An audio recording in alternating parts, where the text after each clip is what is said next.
بسم اللہ الرحمن الرحیم۔ ہجرت مدینہ کا 5واں اور آخری حصہ پیش خدمت ہے۔ مدینہ منورہ سے 3 میل کے فاصلے پر جہاں آج مسجد قباء بنی ہوئی ہے، 12 ربیع الاول کو حضور صلی اللہ علیہ وآلہ وسلم رونق افروز ہوئے اور قبیلہ عمرو بن عوف کے خاندان میں حضرت کلثوم بن حدم رضی اللہ تعالیٰ عنہ کے مکان میں حضور تشریف فرما ہوئے۔ اہل خاندان نے اس فخر اور شرف پر دونوں عالم کے میزبان اور ان کے مہمان بننے پر اللہ کا شکر ادا کیا اور اللہ اکبر کا پرجوش نعرہ مارا۔ چاروں طرف سے انصار جوش مسرت میں آتے اور بارگاہ نبوت اور رسالت میں صلاۃ و سلام کا نذرانہ پیش کرتے۔ اکثر صحابہ حضور صلی اللہ علیہ وآلہ وسلم سے پہلے ہجرت کر کے مدینہ منورہ آ گئے تھے اور وہ لوگ اسی مکان میں ٹھہرے ہوئے تھے۔ حضرت علی کرم اللہ وجہ الکریم بھی حکم نبی کے مطابق قریش کی امانتیں واپس لوٹا کر تیسرے دن مکہ سے چل پڑے اور وہ بھی مدینہ میں آ گئے اور حضور صلی اللہ علیہ وسلم کے ساتھ اسی مکان میں قیام کیا۔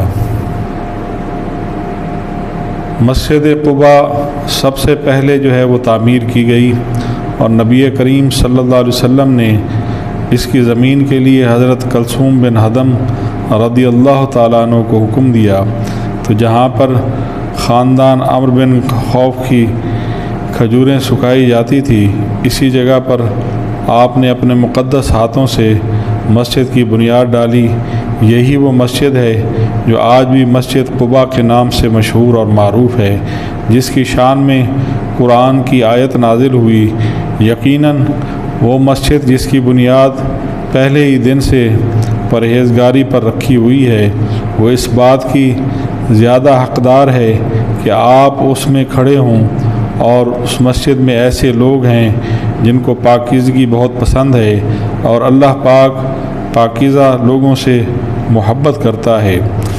اس مبارک مسجد کی تعمیر میں صحابہ کرام کے ساتھ خود حضور صلی اللہ علیہ وآلہ وسلم نفس بنفیس اپنے دست مبارک سے بڑے بڑے پتھر اٹھاتے تھے کہ ان کے بوجھ سے جسم مبارک نازک خم ہو جاتا۔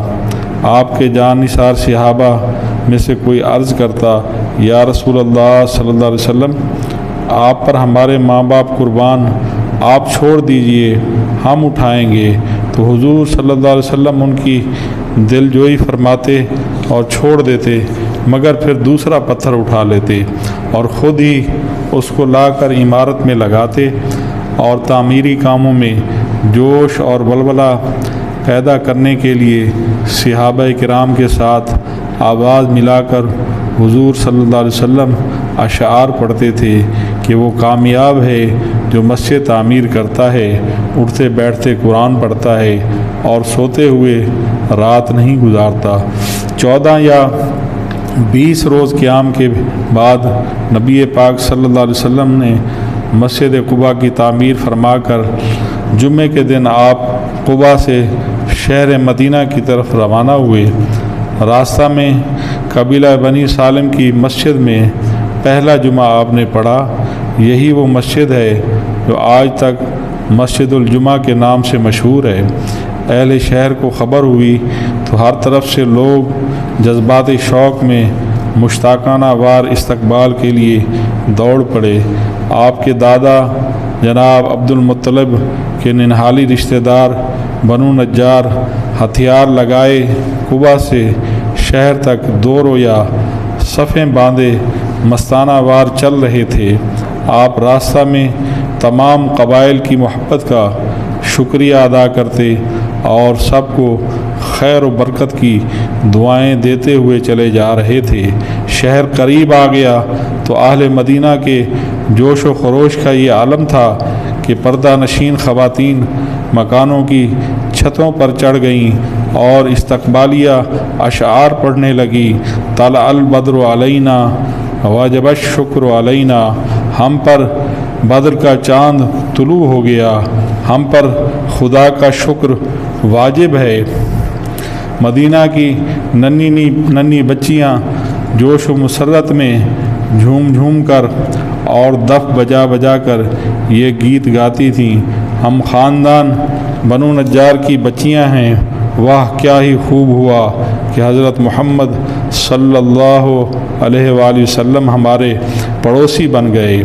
حضور صلی اللہ علیہ وسلم ان بچیوں کے جوش مسرت اور ان کی والہانہ محبت سے متاثر ہو کر حضور نے ان بچیوں سے پوچھا، کیا تم مجھ سے محبت کرتی ہو؟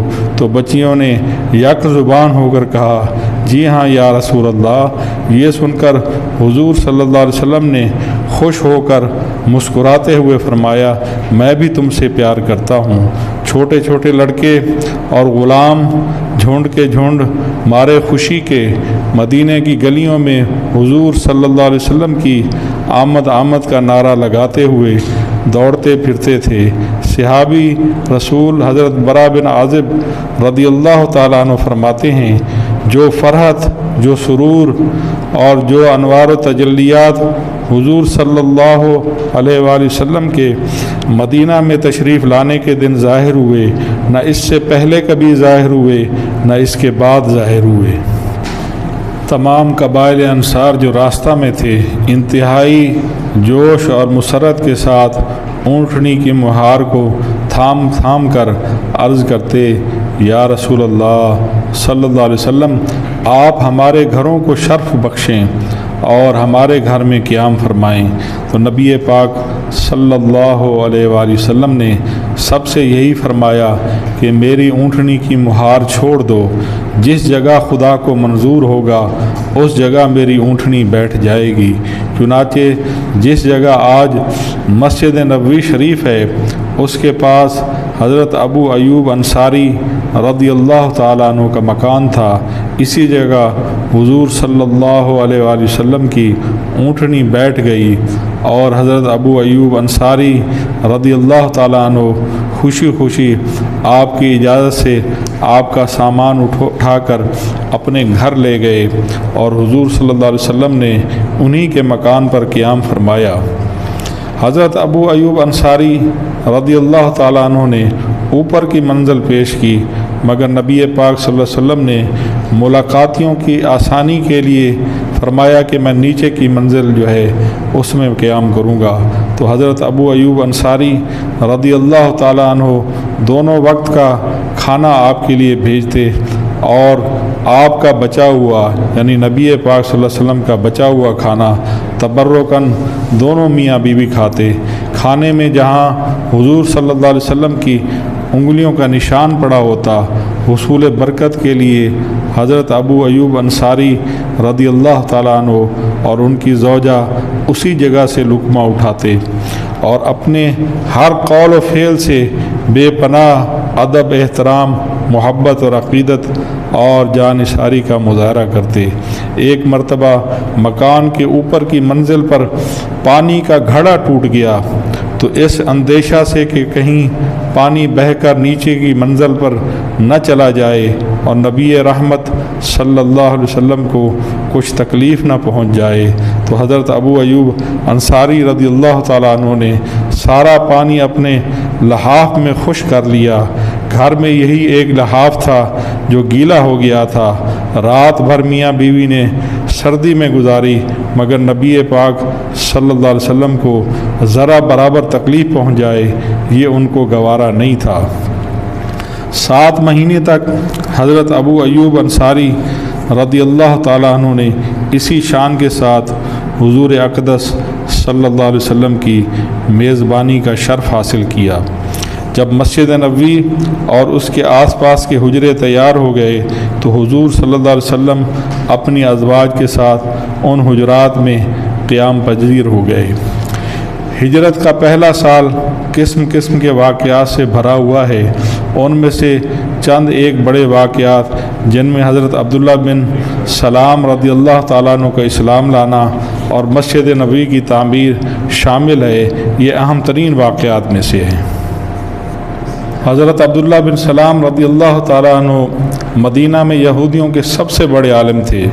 خود ان کا اپنا بیان ہے کہ جب حضور صلی اللہ علیہ وآلہ وسلم مکہ سے مدینہ ہجرت فرما کر تشریف فرما ہوئے اور لوگ جوق در جوق ان کی زیارت کے لیے ان کی طرف آنے لگے تو میں بھی اس وقت حضور کی خدمت میں حاضر ہوا۔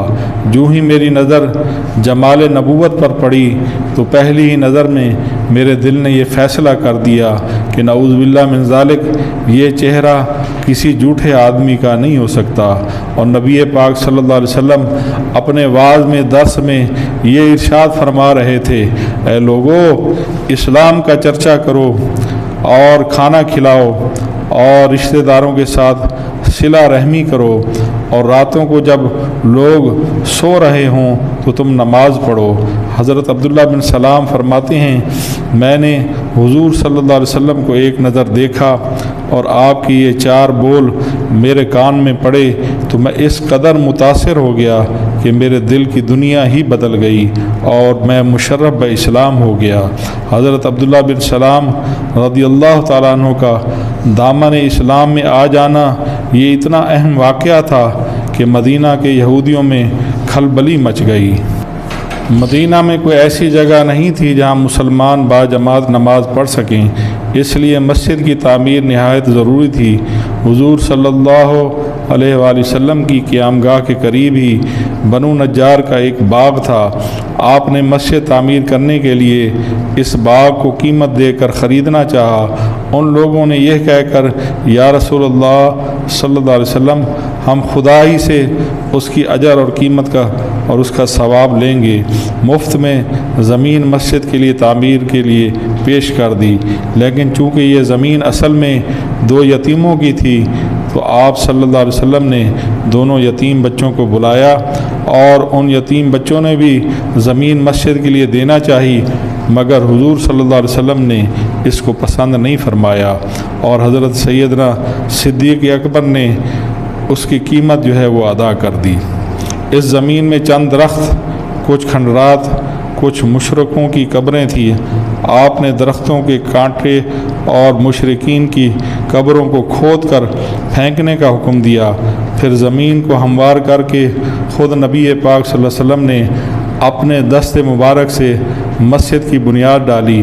کچی اینٹوں کی دیوار اور کھجور کے ستونوں پر کھجور کی پتیوں سے چھت بنائی جو بارش میں ٹپکتی تھی۔